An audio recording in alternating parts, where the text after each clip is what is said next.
السلام علیکم ورحمۃ اللہ وبرکاتہ۔ میرے پیارے مسلمان بھائیوں بہنوں، زندگی بہت تھوڑی سی ہے۔ کسی سے نفرت، حقارت یا کسی کا برا سوچ کے ہم اپنی انا کی تسکین تو کر لیں، مگر جانیے ہمارے اندر کا انسان کبھی خوش نہیں رہ پائے گا۔ اسی لیے خوشیاں، محبت اور آسانیاں بانٹیں، لیکن ہمارا طرز زندگی کیسا ہے، اس کا مختصر نقشہ بھی آپ کے سامنے پیش کریں گے، اور یہ بھی بتائیں گے کہ روٹی کھاتے وقت اگر روٹی میں بال نکل جائے تو یہ کس نشان کی طرف اشارہ دیتا ہے۔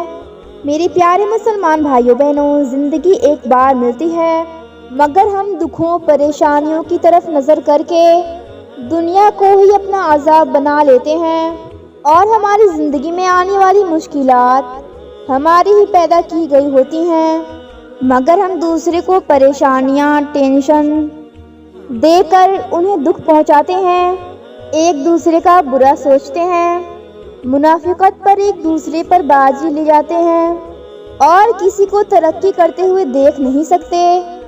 غیبت ایک عام بیماری بن چکی ہے۔ جہاں چار دوست جمع ہوں، وہاں کسی نہ کسی غیر موجود شخص کا برائی کرنا ضروری ہوتا ہے۔ مطلب یہ کہ جس کا جتنا زور چلتا ہے وہ اپنے اوقات کے مطابق اس میں شامل ہو جاتا ہے۔ ہم اپنے گھر کے کچرے، کوڑے دوسروں کے گھروں کے پاس رکھ دیتے ہیں۔ ہم لائن میں لگے شخص کو چھوڑ کر براہ راست کھڑکی کی طرف پہنچنا چاہتے ہیں، اور ہر کوئی نہ کوئی کام میں سفارش، تعلق، دوستی کا نام دے کر ان سے اپنا کام کروانا چاہتے ہیں، دوستی ڈھونڈ کر اپنا کام کروانا چاہتے ہیں۔ ہم انہیں ہر وقت اپنے ساتھ لیے پھرتے ہیں، اور موقع پڑتے ہی ایک دوسرے کے خلاف زہر اگلنا فرض منصب سمجھتے ہیں۔ کھانوں میں زہر، لفظوں میں زہر، اور اپنی حرکتوں میں زہر لیے پھرتے ہیں، اور تو اور اچھے کام کرنے والوں کو تنقید اور ان کے اچھے کاموں میں کیڑے تلاش کرنا ہم نے اپنی عادت بنا لی ہے۔ ایک بار ملنے والی زندگی کو ہم نے خوشیوں کے بجائے پریشانیوں سے دو چار رکھا ہے، جو ہماری اپنی ہی پیدا کی گئی ہیں۔ جب ہمارا کوئی فرد خریداری کرتا ہے، ہم ایک ہاتھ سے پیسے لیتے ہیں اور دوسرے ہاتھ سے سامان لے لیتے ہیں۔ یاد رہے، اگر ہم کسی کے ساتھ بھلائی کریں تو اللہ کریم ذات ہمیں اس بھلائی کا بدلہ لوٹا دیتے ہیں۔ ہم اگر کسی کے ساتھ برا کرتے ہیں تو لازمی ہے کہ ہمیں اس کی سزا ضرور ملے گی۔ کچھ وقت کے بعد شاید انسان سمجھ جائے، وہ اپنی برائی پر شرمندہ ہو کر توبہ کر لے۔ میرے پیارے مسلمان بھائیوں بہنوں، یہ بات طے ہے کہ اگر ہم کسی کے ساتھ کوئی برائی کرتے ہیں، اس کا نقصان ہمیں اسی دنیا میں ہوگا، خواہ کسی بھی صورت میں ہو۔ اگر ہم نے کوئی اچھا والا کام کر لیا تو اس کا انعام ہمیں دنیا میں بھی ملے گا اور آخرت میں بھی۔ ہمیں چاہیے کہ ہم لوگوں کے ساتھ اچھائی کریں، اچھے اخلاق سے پیش آئیں۔ یہ تجربہ آپ آج سے ہی شروع کر دیں، پھر آپ دیکھیں کہ دنیا کی تمام آسائشیں خود آ کر آپ کے سامنے کھڑی ہوں گی۔ آپ کو جس چیز کی ضرورت ہو، آپ اسے دوسروں میں بانٹنے کا حوصلہ پیدا کیجیے، پھر چاہے وہ رزق ہو، عزت ہو، سکون ہو، یا محبت ہو، یا پھر آسانیاں ہوں۔ یقین مانیے وہ واپس پلٹ کر آپ کے پاس آئیں گی ضرور۔ میرے پیارے بھائیوں، ہم بات کر رہے تھے کہ روٹی کے لقمے میں بال نکلنے کی، تو یہ بات سمجھ لیجئے کہ اگر روٹی کے لقمے میں بال نکل جائے تو سمجھ لو بہت ہی جلد تمہارے اوپر رزق کی بارش ہونے والی ہے۔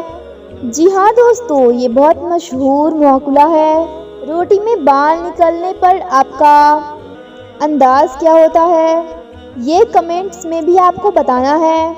سالن میں نمک زیادہ ہو جائے، روٹی میں بال نکل جائے، چائے میں میٹھا کم یا زیادہ ہو جائے، سالن میں مسالہ زیادہ ہو جائے تو آپ کیا کرتے ہیں؟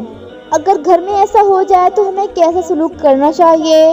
اس حوالے سے ایک سبق آموز واقعہ، ایک کہانی یاد آ گئی، میں آپ کو بتا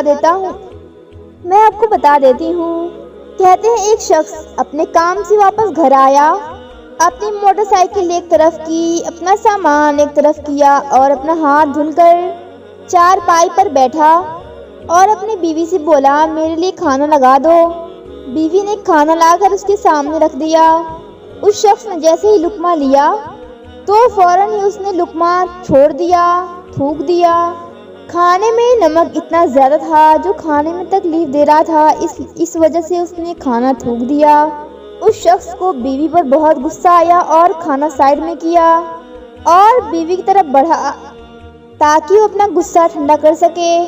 بیوی کے پاس پہنچا، ابھی بیوی کے اوپر ہاتھ اٹھانے والا ہی تھا تو کچھ سوچ کر اپنا ہاتھ نیچے کر لیا اور اس کا غصہ بھی ٹھنڈا ہو گیا اور اس کو بنا مارے بغیر واپس چارپائی پر بیٹھ گیا۔ دراصل یہ سوچ کر اس نے اپنی بیوی کو نہ مارا کہ اگر آج میری بیوی سے غلطی ہو گئی اور مجھے اتنا غصہ آ گیا کہ میں اس کو مارنے کے لیے آگے دوڑا۔ روزانہ میں کتنی غلطیاں کرتا ہوں، کتنے گناہ کرتا ہوں، قیامت کے دن میرے رب کو مجھ پر کتنا غصہ آئے گا۔ جتنی قدرت میں اپنی بیوی پر رکھتا ہوں اس سے کئی گنا زیادہ قدرت میرا اللہ مجھ پر رکھتا ہے۔ پھر کئی دنوں بعد اس شخص کا انتقال ہو گیا۔ ایک دن اس شخص کی بیوی اس کو خواب میں دیکھتی ہے اور اس سے پوچھتی ہے، اللہ تعالیٰ نے تیرے ساتھ کیا معاملہ کیا؟ اس شخص نے خواب میں اپنی بیوی سے جواب دیا، میں تھا تو بہت گنہگار، سیاہ کار، مگر اللہ تعالیٰ کو میری ایک نیکی پسند آ گئی۔ بیوی سے پوچھتی ہے، اللہ کو تیری کون سی نیکی پسند آئی؟ تو اپنی بیوی سے کہتا ہے، ایک دن تو نے مجھے کھانا دیا تھا اور اس میں نمک تیز ہو گیا تھا۔ جیسے ہی میں نے کھانا منہ میں ڈالا تو مجھے بہت غصہ آیا اور میں تیری طرف لپکا اور میں تجھے پیٹنے کے لیے آگے بڑھا، مگر اسی لمحے میں نے یہ سوچ کر اپنا ہاتھ نیچے کر لیا کہ میں تیری وجہ سے میں تجھے پیٹنے کے لیے آگے بڑھا ہوں۔ میں دن بھر میں کتنے گناہ کرتا ہوں، قیامت کے دن میرا رب مجھ پر کتنا غصہ کرے گا اور تب میں کیا کروں گا؟ یہ سب کچھ سوچ کر میں نے تجھے چھوڑ دیا۔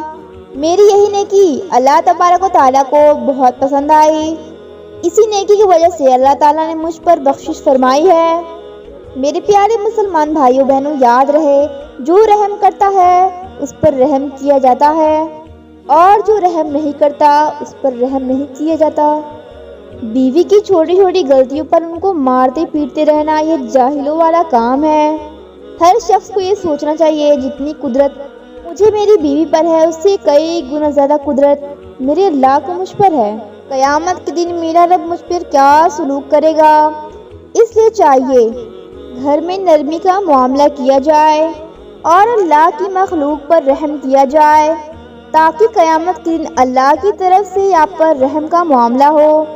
یاد رہے، اللہ کو راضی کرنا ہمارا مقصد ہے۔ دوستو، جانے سے پہلے آپ ویڈیو کو شیئر کر لیں اور اگر چینل پر نئے ہیں تو چینل کو سبسکرائب بھی کر لیں۔ ملتے ہیں ایسی پیاری پیاری ویڈیوز کے ساتھ۔ السلام علیکم، اللہ حافظ۔